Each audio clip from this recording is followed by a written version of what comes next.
안녕하십니까? 하나님의 말씀이 나의 하루에 임재하는 시간, 하나임입니다. 오늘 하루도 하나님의 말씀을 통해서 우리의 목마름을 채움받는 귀한 시간 되길 기대합니다. 네, 오늘은 사도행전 18장입니다. 우리 다 같이 성경을 펴서 천천히 함께 따라 읽도록 하겠습니다. 그 후에 바울이 아덴을 떠나 고린도에 이르러 아굴라라 하는 본도에서 난 유대인 한 사람을 만나니 글라우디오가 모든 유대인을 명하여 로마에서 떠나라 한 고로 그가 그 아내 브리스길라와 함께 이달리아로부터 새로 온지라. 바울이 그들에게 감해 생업이 같으므로 함께 살며 일을 하니 그 생업은 천막을 만드는 것이더라. 안식일마다 바울이 회당에서 강론하고 유대인과 헬라인을 권면하니라. 실라와 디모데가 마게도냐로부터 내려오매 바울이 하나님의 말씀에 붙잡혀 유대인들에게 예수는 그리스도라 밝히 증언하니 그들이 대적하여 비방하거늘 바울이 옷을 털면서 이르되 너희 피가 너희 머리로 돌아갈 것이요 나는 깨끗하니라. 이후에는 이방인에게로 가리라 하고 거기서 옮겨 하나님을 경외하는 디도 유스도라 하는 사람의 집에 들어가니 그 집은 회당 옆이라. 또 회당장 그리스보가 온 집안과 더불어 주를 믿으며 수많은 고린도 사람도 듣고 믿어 세례를 받더라.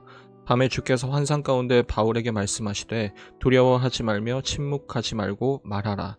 내가 너와 함께 있음에 어떤 사람도 너를 대적하여 해롭게 할 자가 없을 것이니 이는 이 성중에 내 백성이 많음이라 하시더라.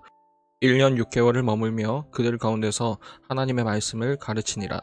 갈리오가 아가야 총독되었을 때에 유대인이 일제히 일어나 바울을 대적하여 법정으로 데리고 가서 말하되 이 사람이 율법을 어기면서 하나님을 경외하라고 사람들을 권한다 하거늘 바울이 입을 열고자 할 때에 갈리오가 유대인들에게 이르되 너희 유대인들아 만일 이것이 무슨 부정한 일이나 불량한 행동이었으면 내가 너희 말을 들어주는 것이 옳거니와 만일 문제가 언어와 명칭과 너희 법에 관한 것이면 너희가 스스로 처리하라. 나는 이러한 일에 재판장 되기를 원하지 아니하노라 하고 그들을 법정에서 쫓아내니 모든 사람이 회당장 소스데네를 잡아 법정 앞에서 때리되 갈리오가 이 일을 상관하지 아니하니라.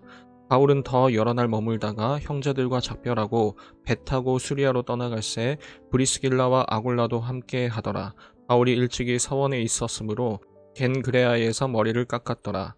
에베소에 와서 그들을 거기 머물게 하고 자기는 회당에 들어가서 유대인들과 변론하니 여러 사람이 더 오래 있기를 청하되 허락하지 아니하고 작별하여 이르되 만일 하나님의 뜻이면 너희에게 돌아오리라 하고 배를 타고 에베소를 떠나 가이사랴에 상륙하여 올라가 교회의 안부를 물은 후에 안디옥으로 내려가서 얼마 있다가 떠나 갈라디아와 부르기아 땅을 차례로 다니며 모든 제자를 굳건하게 하니라. 알렉산드리아에서 난 아볼로라 하는 유대인이 에베소에 이르니 이 사람은 언변이 좋고 성경에 능통한 자라. 그가 일찍이 주의 도를 배워 열심으로 예수에 관한 것을 자세히 말하며 가르치나 요한의 세례만 알 따름이라. 그가 회당에서 담대히 말하기 시작하거늘 브리스길라와 아굴라가 듣고 데려다가 하나님의 도를 더 정확하게 풀어 이르더라.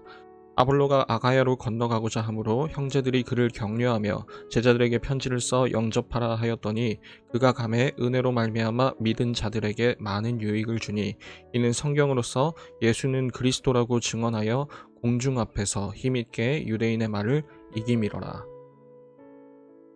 여러분, 우리는 지난 17장을 통해서 바울이 데살로니가 지역과 베레아 그리고 아덴 지역에서 복음을 전하는 과정을 살펴보았었죠. 거기서 복음을 접하게 되는 다양한 사람들의 생각들과 그 반응들을 오늘날과 비교해서 또 복음을 전하는 것에 대해 조금 더 깊이 생각해 볼 수가 있었습니다. 오늘도 바울은 여전히 복음을 들고 고린도와 에베소라는 곳에서 전도를 한 다음에 예루살렘으로 들러서 안부를 전하게 되고 또 1차 여행 때 들렀었던 안디옥 일대 지역을 다시 방문하게 되면서 두 번째 전도 여행도 마무리하게 되는 거죠. 오늘 사도행전 18장을 통해서 단순히 바울의 그 여행 경로를 추적하기보다는 특별히 오늘 18장에서는 복음으로 하나 된 여러 사람들이 등장하게 되는데요. 오늘 이 두 번째 전도 여행을 마무리하는 장에서 교회가 또 어떻게 세워져 가고 또 어떻게 채워져 가는지 그 흐름을 한번 살필 수 있는 묵상 시간이 되었으면 좋겠습니다. 오늘 바울은 아테네를 떠나서 고린도라는 곳으로 이동하게 됩니다. 여러분이 고린도라는 곳은 무역이 워낙 발달했던 곳이라서 경제적으로 아주 융성했던 도시였고 문화적으로도 많은 문화가 어울림에 뒤섞인 곳이기도 했었습니다. 그런데 그 당시에는 이 고린도를 빗대어서 이런 표현들이 널리 통용되곤 했었습니다. 예를 들면 이런 거죠. 너 참 고린도 사람처럼 행동하는구나. 여러분이 이 말의 뜻은 돈을 주고 성적으로 몸을 판다는 의미로 당시에 쓰였었습니다. 그리고 고린도의 소녀들이라는 말은 성매매를 하는 그런 매춘부를 가리키는 말과 동등하게 쓰였던 것이죠. 그 지역은 또한 아프로디테 신을 우상 숭배했었는데 심지어 종교적으로도 이런 성매매 행위를, 이런 매춘 행위를 허가할 정도로 아주 성적으로 타락한 도시였었습니다. 바로 그런 곳에 바울이 도착하게 된 거죠.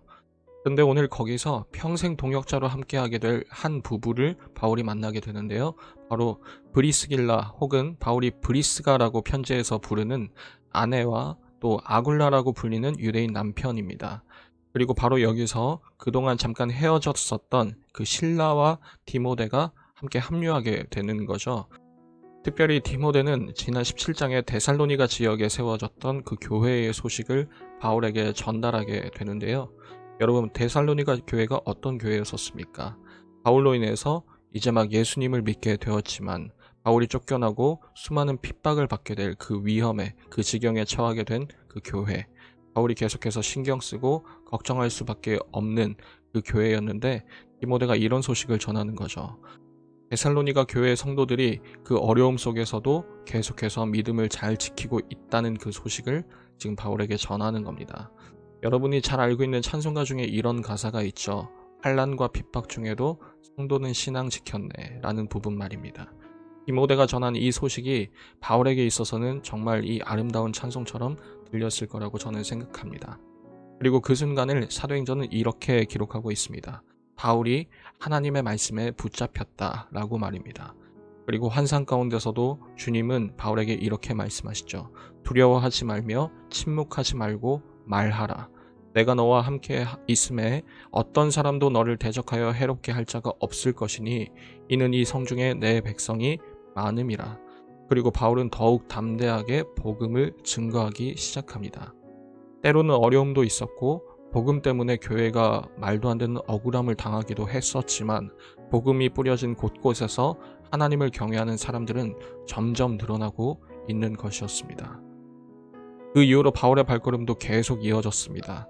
에베소 지역에서도 복음을 담대하게 전했고 잠깐 유월절을 앞두고 예루살렘 교회에 들리게 되었을 때도 바울은 하나님이 일하시는 교회의 놀라운 소식들을 예루살렘 교회에 또 전해주고 또 전해 듣게 되었었죠. 그리고 다시 1차 여행 때 방문했던 도시들을, 그 교회들을 한번 순회하면서 곳곳의 교회들이 하나님의 은혜로 든든히 세워지고 버텨냄을 바울은 아마도 볼 수가 있었을 겁니다.